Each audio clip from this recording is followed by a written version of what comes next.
வணக்கம். Hexaware technologies லிமிடெட்ன்ற company இப்ப IPO வராங்க. இந்த கம்பெனி என்ன பண்றாங்க? இவங்க ஃபினான்ஷியல்ஸ் எப்படி இருக்கு? ஐபிஓ டீடைல்ஸ், பிரைஸ் பேண்ட் என்ன இருக்கு? எப்போ ஓப்பன் ஆகுது? எப்போ க்ளோஸ் ஆகுது? ஸோ இவங்களோட காம்படிட்டர்ஸ்லாம் எப்படி பண்றாங்க? இந்த கம்பெனி ஏற்கனவே லிஸ்ட் ஆகி டீலிஸ்ட் ஆன கம்பெனி. ஸோ அதுக்கு முன்னாடி என்ன பிரைஸ்ல இருந்துச்சு? இந்த கம்பெனி ஐபிஓல நம்ம அப்ளை பண்ணலாமா? லிஸ்டிங் கைன் கிடைக்குமா? ஜிஎம்பி எவ்வளவு இருக்கும்? இப்படி எல்லா டீடைல்ஸும் நம்ம இந்த வீடியோல பார்க்கலாம். ஸோ இந்த கம்பெனி ஐடி கன்சல்டிங் சர்வீஸ்ல இருக்காங்க. ஸோ உங்களுக்கு தெரியும் நம்ம டிசிஎஸ், இன்ஃபோசிஸ், விப்ரோ, ஸோ அந்த மாதிரி ஐடி கன்சல்டிங்ல இருக்காங்க. ஆனால் சைஸ் பார்த்தீங்கன்னா இது ஒரு மீடியம் சைஸ் கம்பெனி. உங்களுக்கு அந்த பர்சிஸ்டன்ட் சிஸ்டம், கோஃபோர்ஜ் இதெல்லாம் இருக்கு இல்லைங்களா? ஸோ அந்த சைஸ் கூட இதை கம்பேர் பண்ணலாம். இந்த கம்பெனி பார்த்தீங்கன்னா உங்களுக்கு banking, finance, manufacturing, health care இந்த மாதிரி அந்த செக்டர்ல எல்லாம் இவங்க ஃபோக்கஸ் பண்ணிட்டு இருக்காங்க. ஸோ இதுக்கு ஓவராலா பாத்தீங்கன்னா கிட்டத்தட்ட ஒரு 32,000 எம்ப்ளாயிஸ் இருக்காங்க. இவங்களுக்கு வந்து ஆனுவல் ரெவென்யூ பாத்தீங்கன்னா ஒரு 1.3 பில்லியன்ஸ் இப்போ வந்துட்டு இருக்கு, யூஎஸ்டில சொல்றேன். இவங்களுக்கு ஒரு 54 ஆஃபீஸ் வந்து வேர்ல்டு வைட் இருக்கு. ஒரு 34 வருஷமா வந்து இந்த கம்பெனி ஆப்ரேட் பண்ணிட்டு இருக்காங்க. இந்த கம்பெனி ஏற்கனவே வந்து இந்தியாவில் லிஸ்ட் ஆகி, அதாவது 2005ல லிஸ்ட் ஆகி 2020ல பாத்தீங்கன்னா திருப்பி டீலிஸ்ட் பண்ணிட்டாங்க. ஸோ அப்போ வந்து ப்ரொமோட்டர்ஸ் வந்து சேஞ்ச் ஆச்சு. ஸோ அப்போ டீலிஸ்ட் பண்ணாங்க. இப்போ திருப்பி வேற ப்ரொமோட்டர்ஸ் வந்ததுனால திருப்பி வந்து இவங்க ஐபிஓ வராங்க.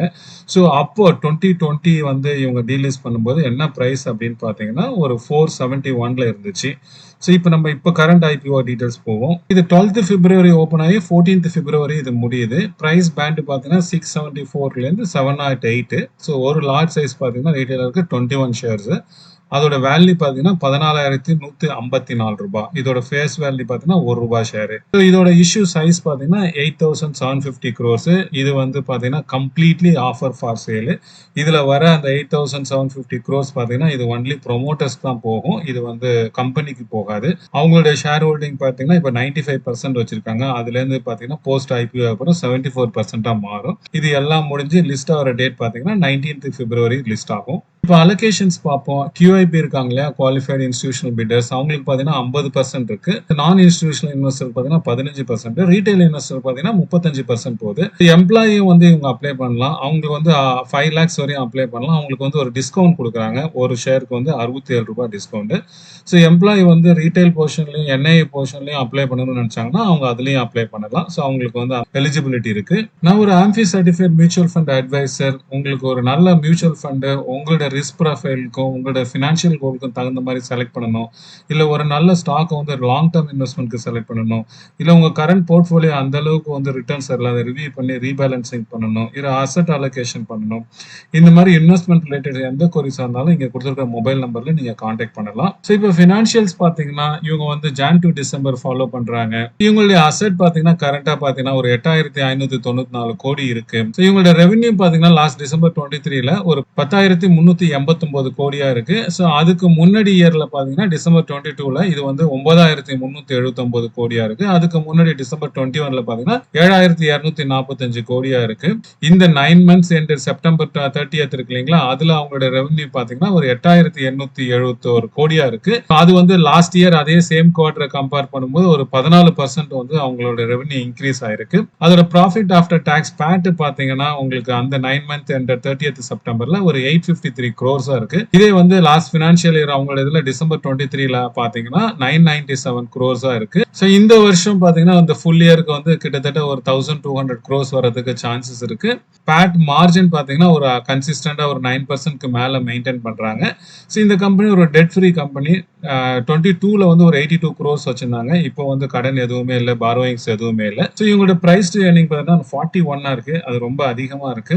ஏர்னிங் பர் ஷேர் பார்த்தீங்கன்னா 16.41, டெட் டு ஈக்விட்டி வந்து 0, பிரைஸ் டு புக் பார்த்தீங்கன்னா 10.15 இருக்கு. ஸோ கொஞ்சம் அதிகமா இருக்கு இதெல்லாம். ஸோ அவங்களோட ஆர்எஸ்பியில் வந்து அவங்க பியர்ஸா சொல்லிக்கிறது பர்சிஸ்டன்ட் சிஸ்டம், கோஃபோர்ஜ், எல்டிஎம், அப்புறம் எம்ஃபேசிஸ் லிமிடெட் இதெல்லாம் சொல்றாங்க. ஸோ அவங்களோட ரெவென்யூஸும் வந்து இங்க கொடுத்துருக்காங்க.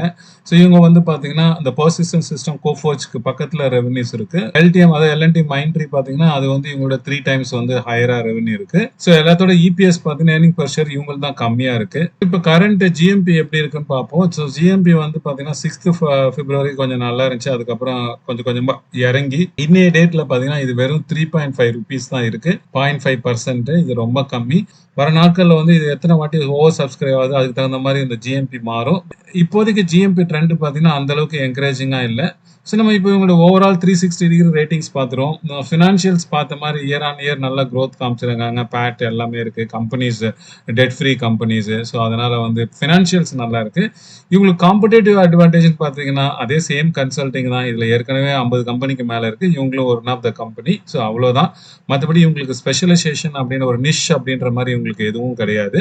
ஸோ செக்டர் க்ரோத் பார்த்தீங்கன்னா ஐடி இண்டஸ்ட்ரி உங்களுக்கு தெரியும். எல்லாமே ஃபியூச்சர் அதுதான். எந்த டெக்னாலஜி தான் டிரான்ஸ்ஃபர்மேஷன் தான் பயங்கரமா எல்லா கம்பெனிலும் நடந்துட்டு இருக்கு. ஸோ செக்டர் க்ரோத் நல்லா இருக்கு. ஸோ இவங்களும் வந்து எல்லா ஏரியாலையும் இருக்காங்க. நம்ம பார்த்தோம் இல்லைங்களா, பேங்கிங்ல இருக்காங்க, பிஎஃப்எஸ்ஐல இருக்காங்க, ஹெல்த் கேர்ல இருக்காங்க, மற்ற எல்லா இதுலயும் ஓரளவுக்கு டைவர்சிஃபைடா இருக்காங்க. ஸோ இவங்க அதே மாதிரி வந்து டிஃப்ரெண்ட் கண்ட்ரீஸ்லயும் இருக்காங்க. ஃபினான்ஷியல்ஸ் வந்து யூஎஸ், யூரோப்ல இதெல்லாம் வந்துட்டு இருக்கு மேஜரா. ஸோ இவங்க வேல்யூவேஷன் பார்த்தீங்கன்னா ஓரளவுக்கு ஆவரேஜா தான் இருக்கு. ஸோ லிஸ்டிங் கெயின் எப்படி இருக்கும் அப்படின்னு பார்த்தீங்கன்னா, நான் ஏற்கனவே சொன்ன மாதிரி இப்போதைக்கு அது வெறும் 0.5% தான் இருக்கு. அது ரொம்ப கம்மி. ஸோ அதனால பார்த்தீங்கன்னா இது வந்து மார்க்கெட் இந்த மாதிரி வாலட்டைலா இருந்துச்சுன்னா இவங்க ஐபிஓ பிரைஸோட கீழே லிஸ்ட் ஆகிறதுக்கு சான்சஸ் நிறைய இருக்கு.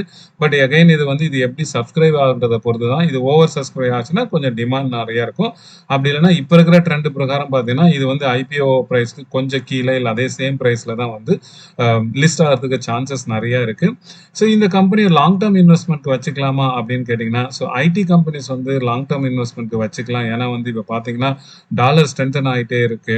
ஸோ ஃபியூச்சர் வந்து எல்லாமே வந்து ஐடிஐ ரிலேட்டட் தான் டிபெண்ட் பண்ணி இருக்க போகுது. ஸோ டிஜிட்டல் டிரான்ஸ்ஃபர்மேஷன் எல்லா கம்பெனியும் பண்ணிட்டு இருக்காங்க. ஸோ அதனால ஐடி கம்பெனி வந்து லாங் டேர்ம் இன்வெஸ்ட்மெண்ட் நல்லாவே இருக்கும். ஆனால் வந்து இந்த கம்பெனியை வச்சுக்கலாமா அப்படின்னு பார்த்தீங்கன்னா நம்ம வெயிட் பண்ணி தான் பார்க்கணும்.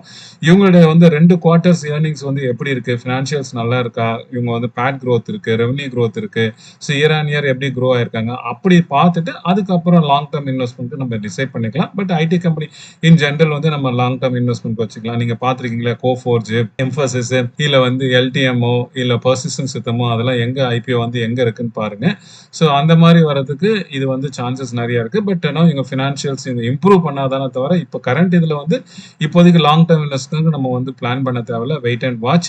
ஸோ நான் இந்த ஐபிஓக்கு அப்ளை பண்ணுவேனா அப்படின்னு கேட்டீங்கன்னா, நான் இந்த ட்ரெண்டை பார்த்துட்டு லாஸ்ட் டே தான் வந்து எப்படி இருக்குன்னு பார்த்துட்டு ஸோ ஓவர் சப்ஸ்கிரைப் ஆச்சுன்னா அப்ளை பண்ணுவேன். இல்லாட்டினா வந்து நான் அப்ளை பண்ண மாட்டேன். நானும் லாங் டேர்ம்க்கு பிளான் பண்றேன். அதே நான் சொன்ன மாதிரி ஒரு 2 குவார்ட்டர்ஸ் பார்த்துட்டு அதுக்கப்புறம் எப்படி இருக்குன்னு ரிசல்ட்ஸ் நல்லா இருந்துச்சுன்னா நான் லாங் டேர்ம்க்கு இதை வந்து அக்குமுலேட் பண்ண ஆரம்பிச்சேன்.